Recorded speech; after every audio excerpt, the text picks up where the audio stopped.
Mapagpalang araw po sa inyong lahat. Welcome to DJ Sean Stories. Turn on your notification bell, like and subscribe para sa crime stories araw-araw. Karamihan sa ating mga OFW ay nagtatrabaho sa ibang bansa bilang mga domestic helper. Sila ay katuwang ng kanilang mga amo sa pag-aalaga ng mga bata. Ang kwento natin ngayon ay nangyari sa Singapore kung saan isang kasambahay ang inakusahan ng pagpaslang sa sarili niyang amo at sa anak nito na nangyari ng taong 2002. Ang kasambahay ay kinilalang si Sundarti Soprianto na mula Indonesia. Tawagin na lang natin siyang Susan. Siya ay ipinanganak ng taong 1979 at 23 years old lamang siya nang mangyari ang krimen. Siya ay panganay sa 3 magkakapatid. Si Susan ay mula sa mahirap na pamilya sa Indonesia. Ito nga marahil ang dahilan kaya hindi na siya nakapag-aral at kailangan niyang magtrabaho na maaga para sa kanyang pamilya. Kalaunan, siya ay pumasok sa isang maid training agency. Nakumbinsi si Susan na mag-apply bilang domestic helper dahil kailangan ng kanyang pamilya ng pera at mahirap ang kanilang pamumuhay. Sa training agency, tinitrain ang mga kabataang babae na taga-Indonesia sa paggawa ng mga gawaing bahay tulad ng pagluluto, paglilinis at pagsasalita ng English bago sila i-deploy sa ibang bansa para magtrabaho bilang mga domestic helper. Ang unang trabaho. Pagkatapos makumpleto ni Susan ang kanyang training sa Jakarta, Indonesia, inalok siya ng trabaho bilang domestic helper sa Singapore. At ang kanyang unang amo ay isang mag-asawang Chinese na may 3 mga anak. Unang tumungtong si Susan sa Singapore ng April 1999 at nagsimulang magtrabaho para sa pamilyang Chinese. Ayon sa mga balita, minsan nang nagnakaw sa pamilya na ito si Susan pero walang ginawa ang kanyang agency. Nakahanap naman ng bagong amo si Susan at nanatili pa ng 2 taon bilang domestic helper bago siya bumalik ng Indonesia. Ang pangalawang trabaho. September 2001, pagkatapos niyang bumalik sa Indonesia mula sa Singapore ay namatay ang kanyang tatay. Kaya nagpa siya si Susan na mag-training ulit sa agency para makakuha siya ng mas mataas na sweldo bilang domestic helper. At para nga din mas matulungan niya pa ang kanyang pamilya. Matapos makumpleto ang training, bumalik si Susan sa Singapore ng taong April 2002 upang tanggapin ang pangalawang alok na trabaho. Ang pangalawang amo niya ay si Angie ng Wee Peng, 34 years old. Ang asawa ni Angie ay isang negosyante ito ay si Drake Po Tiong Kang, 44 years old. Si Drake ay naging sikat at headline ng mga balita ng taong 1998 para sa kanyang mga planong magbukas ng casino at resorts sa Myanmar. Ang mag-asawa ay may 2 mga anak. Ang panganay ay babae na si Crystal na 3 taon pa lamang noon at ang bunso naman ay ang lalaking si Leon 2 years old pa lamang. Pagkatapos ng isang job interview, nagpa siya si Angie na kunin si Susan bilang domestic helper sa trial basis. Dinala ni Angie si Susan sa kanyang opisina at sinama din sa kanilang bahay. Doon na napansin ni Susan na may 2 pang kasambahay si Angie na may pangalang Jamie at Amina. Doon niya nalaman na siya ang papalit kay Jamie.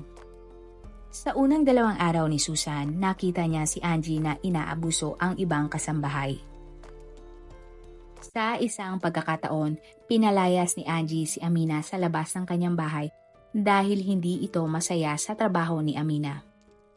Kaya naman tumawag si Angie sa mga pulis para ayusin ang nangyari at kinabukasan ay ibinalik na si Amina sa kanyang agency.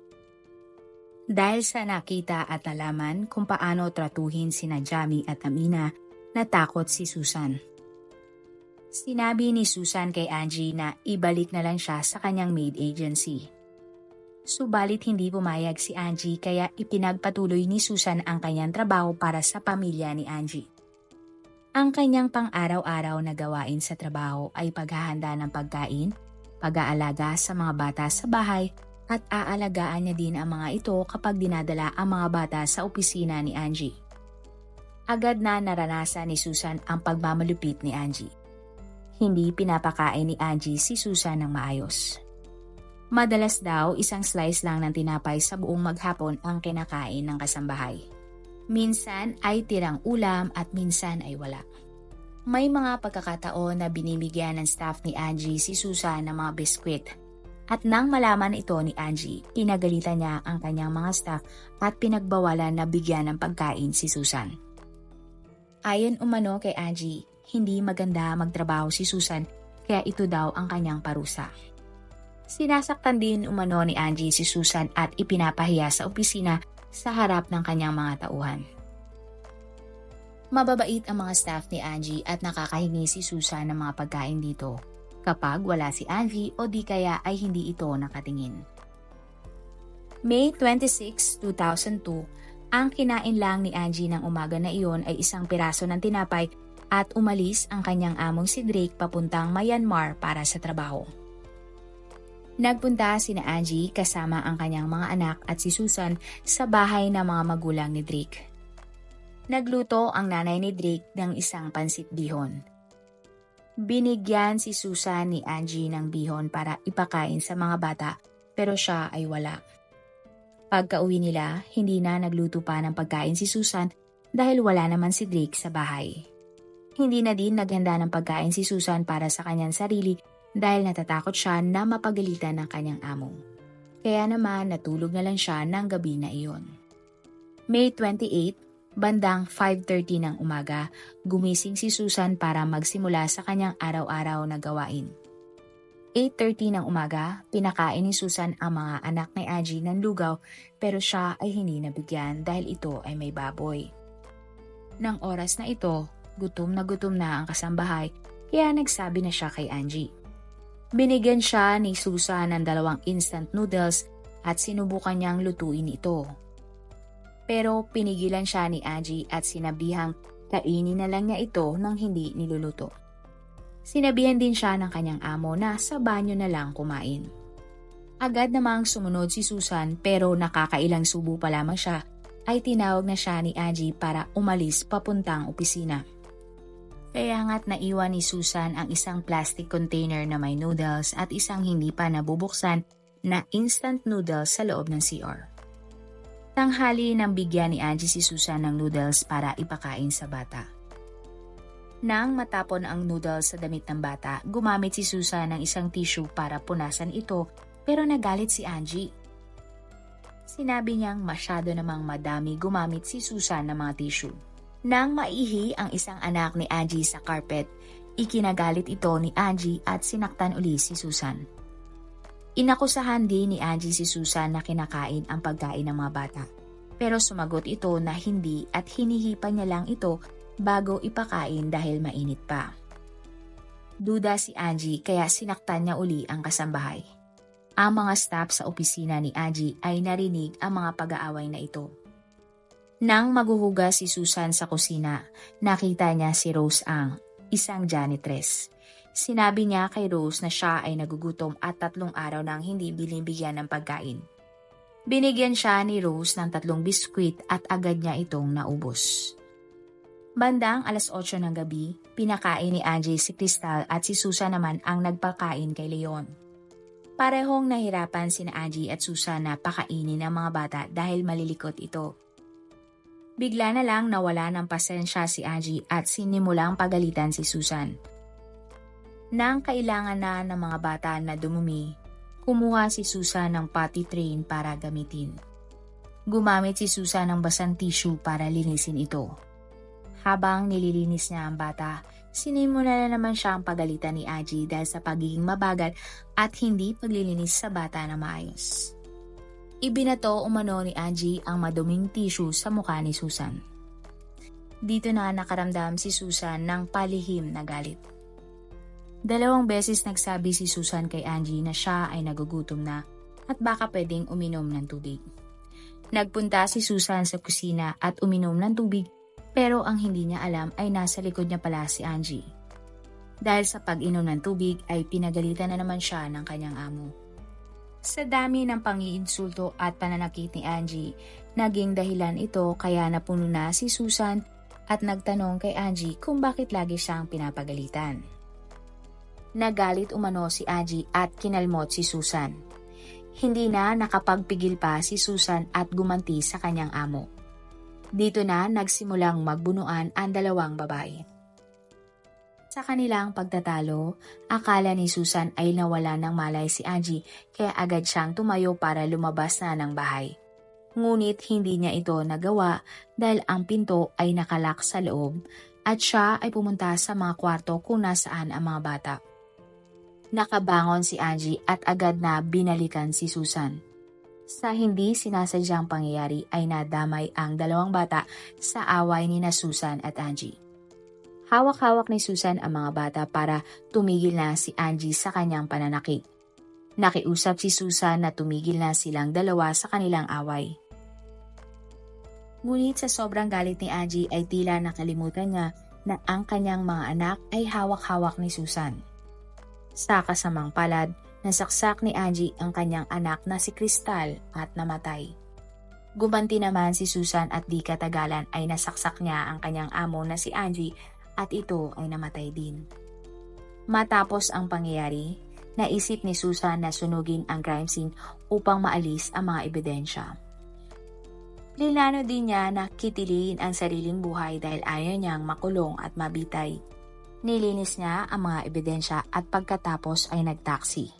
Bumili siya ng gasolina sa isang gasoline station at ginamit pa ang pera sa wallet ni Angie.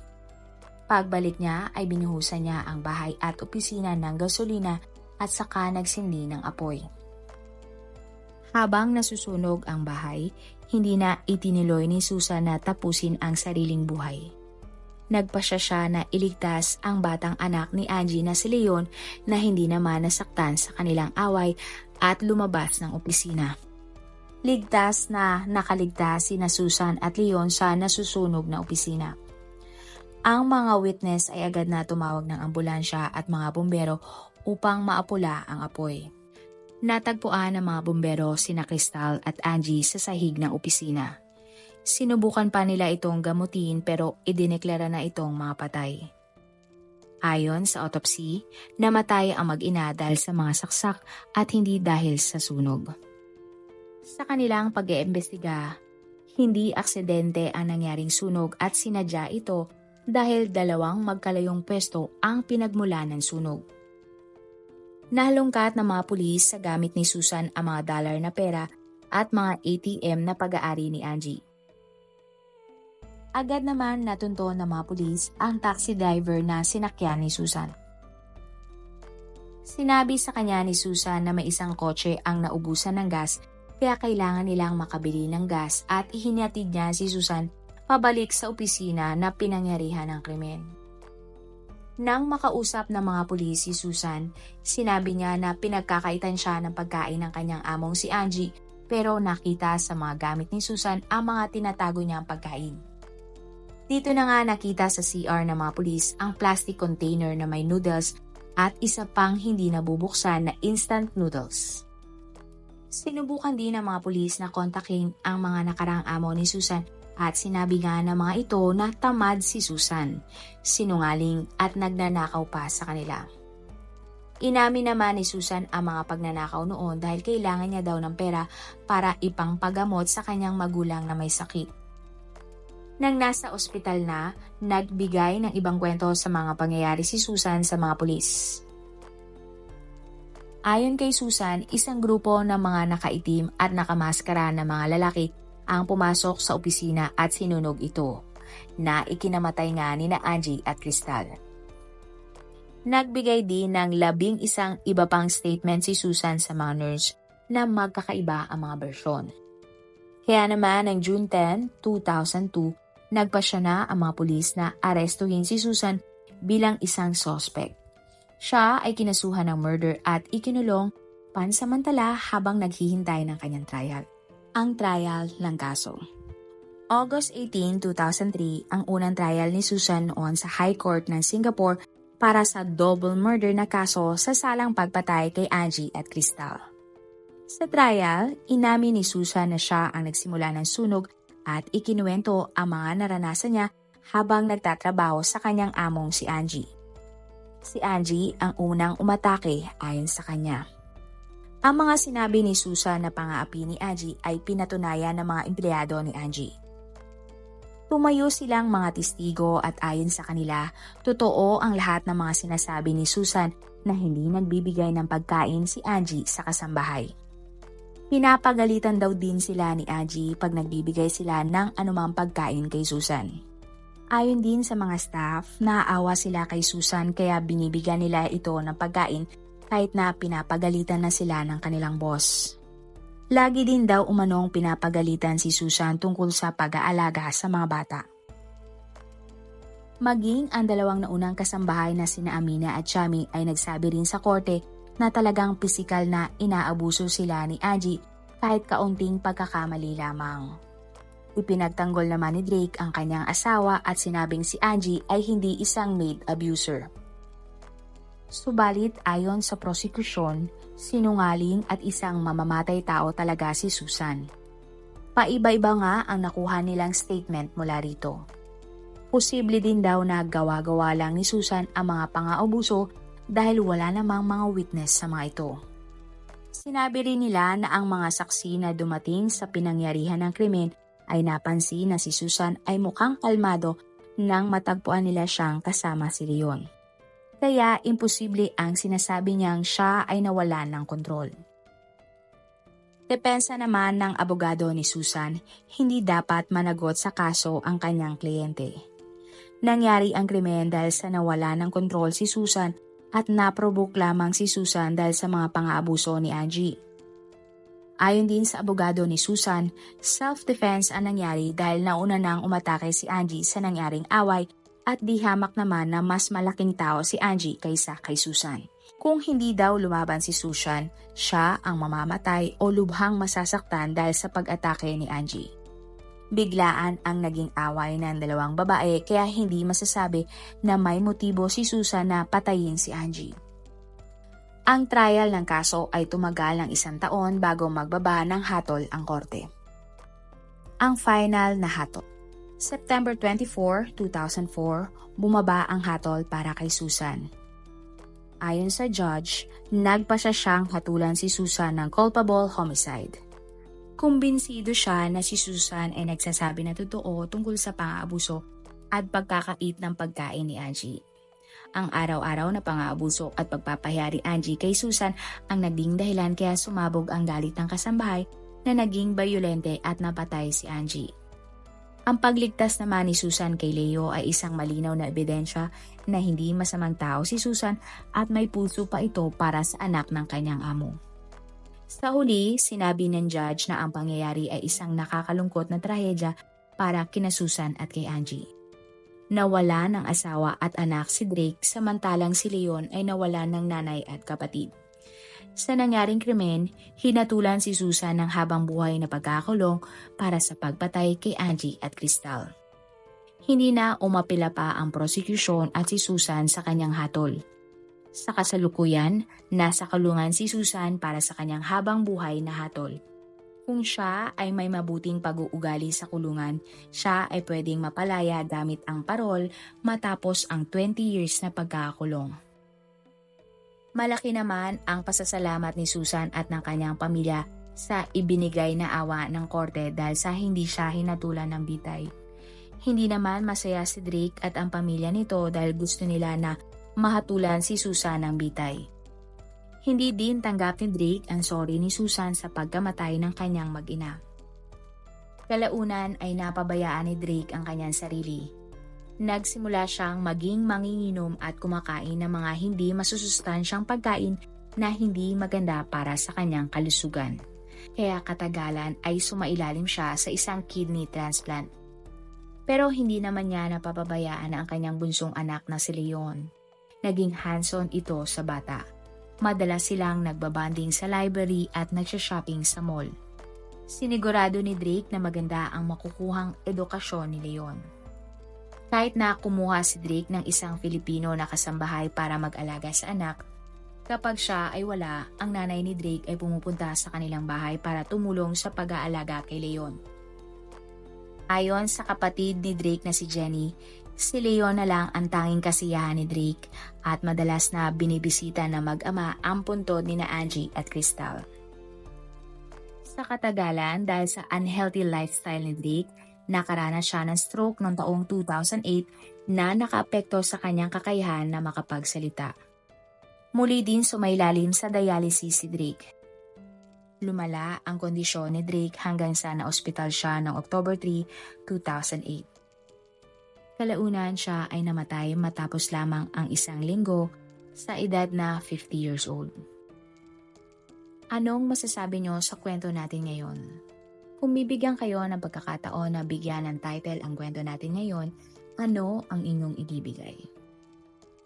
Sa tingin nyo, tama lang ba at hindi bitay ang naging hatol ni Susan dahil sa kanyang nagawang krimen? Marami pong salamat sa inyong panonood. Meron ba kayong mga kwento na gusto nyong i-share sa ating mga manonood? O kung may personal po kayong kwento na gusto nyong i-feature sa ating channel, i-comment down below nyo lang ang inyong mga suggestions. Para naman po sa dagdag kalaman, i-subscribe nyo din po at i-follow ang ating iba pang YouTube channel katulad ng Tagalog Facts and Mysteries by DJ Sean at Manila Boy Wonder Philippines. Marami pong salamat sa pagsuporta nyo sa aming mga channel. God bless everyone!